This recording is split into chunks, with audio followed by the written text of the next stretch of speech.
This tutorial is for a purse base start using a 2mm cording. If your cording is a different size, it does come in many different sizes, 1, 3, 4, 5.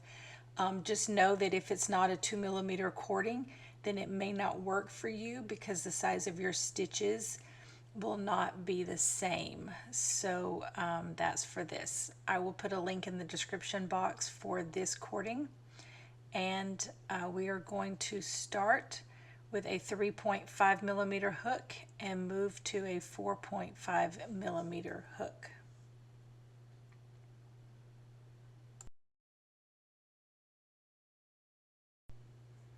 The size of this base is an 8.5 by 4, and I will put a link in the description box for where I purchased it.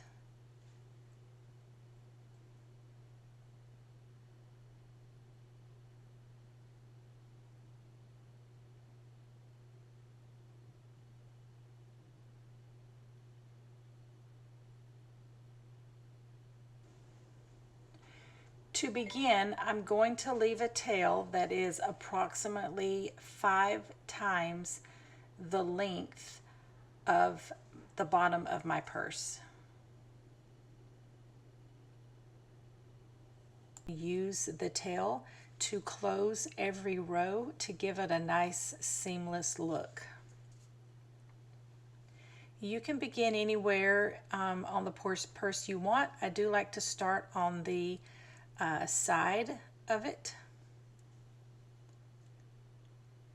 and have your pegs facing you, the peg bottoms on the purse. And then I'm going to start in the middle of the wall.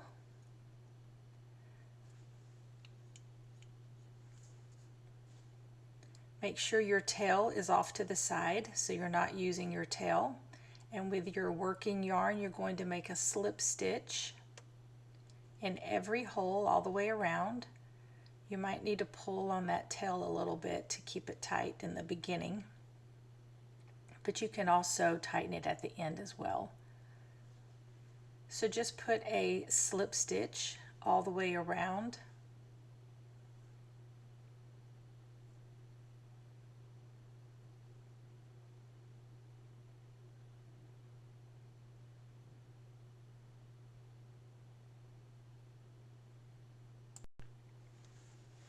When you get to the end where you have one hole left, insert your hook through the hole, grab your tail,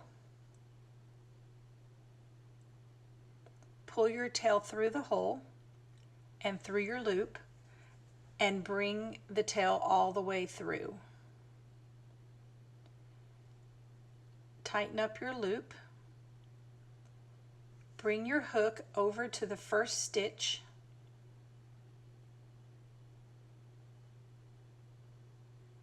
grab your tail, pull the tail through all the way, and then go in behind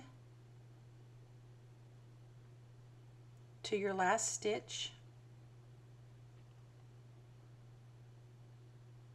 Put your hook through that last stitch loop, grab your tail and pull it all the way through. Tighten all your loops up, and that should give you a nice clean finish.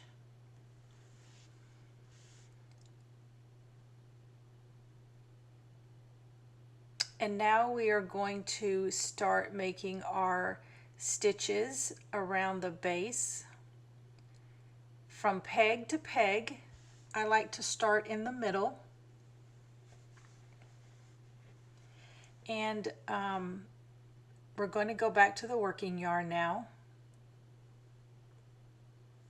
Make a single crochet and another single crochet. So that is an increase stitch in the first hole, and then we're going to do a single crochet in the next hole, and we will alternate increase and single crochets all along the side of the purse.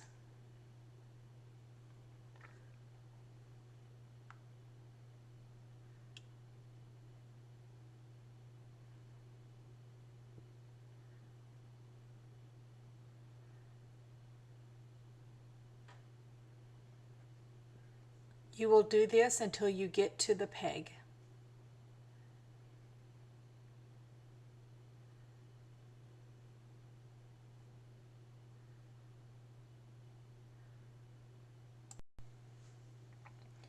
Now we've made it over to the peg. We will begin doing increase stitches, and increase stitches will be in every hole in the curve. So from peg to peg, which in this purse bottom is 13 holes, you will have increase stitches.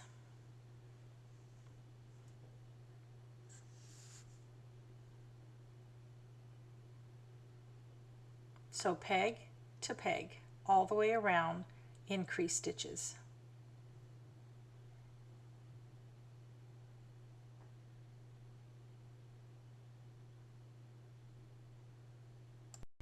And when we are done with the curve, we are back to the straight edge. So we will continue with single crochet and increase stitches, alternating for the entire side of the purse.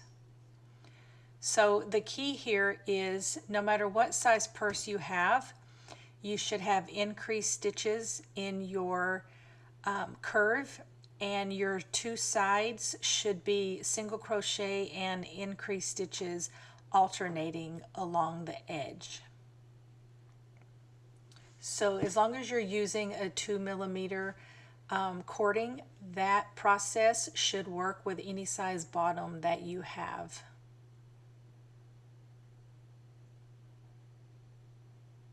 So I will continue to do the single crochet and increase along the side walls.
And now I am back at the peg.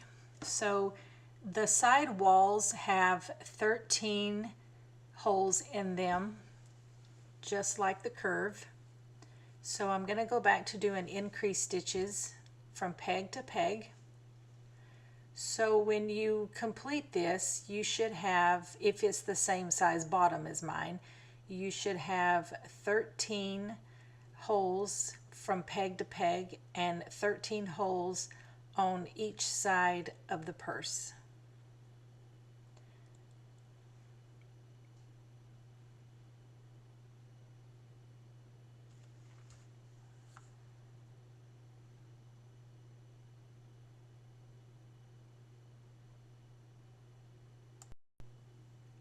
And now I'm back to the other side of the wall where I will do a single crochet and increase, alternating to get me back to the middle.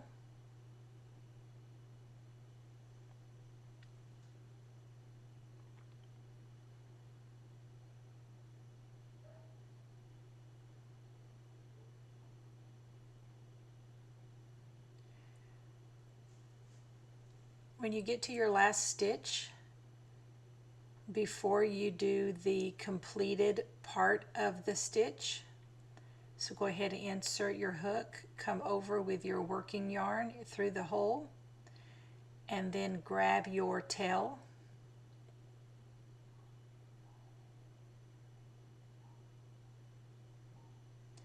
Pull the tail through the loops.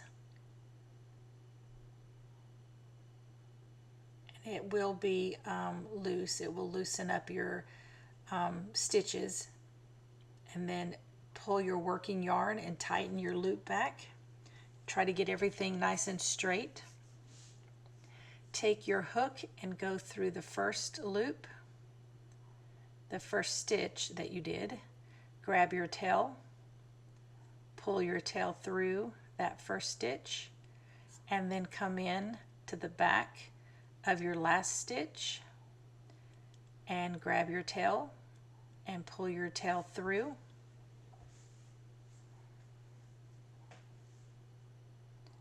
And then you can adjust your loops, tighten or loosen however you need it to be to make everything look even. And that should give you a nice, clean, seamless finish to your row. So that is the basic stitches of the bottom. We're going to get rid of the 3.5 millimeter and switch to the 4.5 millimeter. I'm going to do a single crochet in every hole all the way around. And the reason we do the back loop only is to pull the walls towards the inside to make all of the walls stand up straight. And I will be doing one single crochet in every hole. However, depending on the pattern that you are going to use for your purse, you may need to add a stitch or two. So before you do this row, make sure you know what pattern your purse is going to be. And some patterns say you need an even number, some say you need an odd number, some may say you need a multiple of 3. Some may say a multiple of 3 plus 2. So just make sure you know what number you need and then count how many stitches you have around the edge. And mine in particular for this one is 90. So 90 is a multiple of 3, and I am doing a pattern for this purse that requires a multiple of 3. So I do not need to add a stitch. But if you do need to add a stitch somewhere, then just make an increase, 1 or 2 increases where needed. I'm also going to go through the back bump, and the reason I do that is I feel like it makes, these are the back bumps right here, but I think that by pulling the back bump as well as the back loop only, it gives the purse base a good stability to where it's not loose, because sometimes when you go in a back loop only, it makes, when you come back on the top of doing the next row, then it's likely to pull because it doesn't have a lot of strength because it's only through 1 loop instead of 2. So by going in that back bump, it just makes it nice and tight and you don't have a big gap along the edge of your base. So I am just putting 1 single crochet through the back loop and the back bump in every stitch in this row.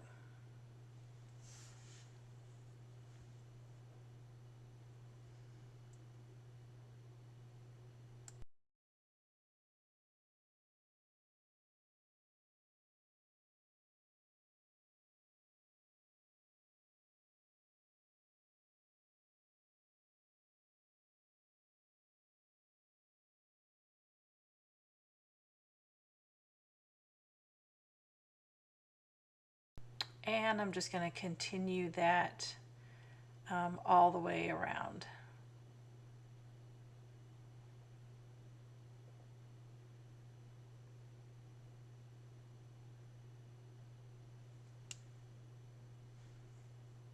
When you get to the end, we're going to close the row the same way as before with using our tail.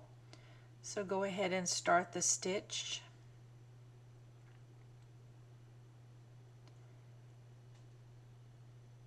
And grab your working yarn, pull through, drop your working yarn and grab your tail.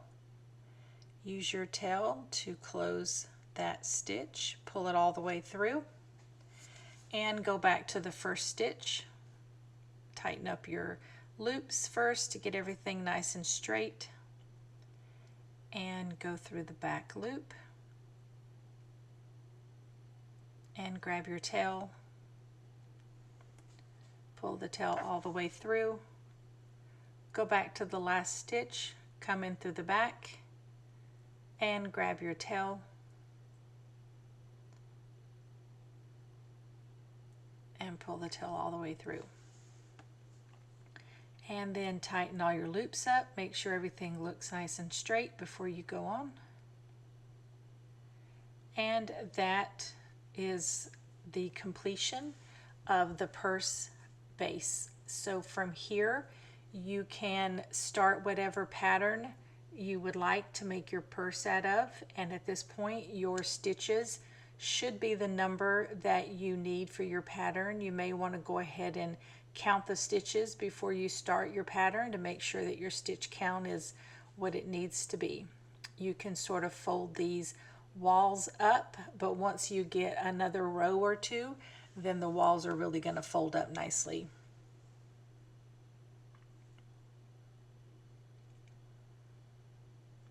And you can pull those loops nice and tight before you start your pattern. And then I want to show you, this is one that I already started. I want to show you how nice and tight that base bottom is by using the back bump. There's no gaps, so there's no pulled stitches or anything, and that's what using the back bump does. So that's the reason I use this. And this pattern for this brown purse here is a crossover stitch. And if you like that stitch, that's the pattern I'm going to be using for the purse bottom that I just started. So I will be doing a tutorial on that pattern coming up next.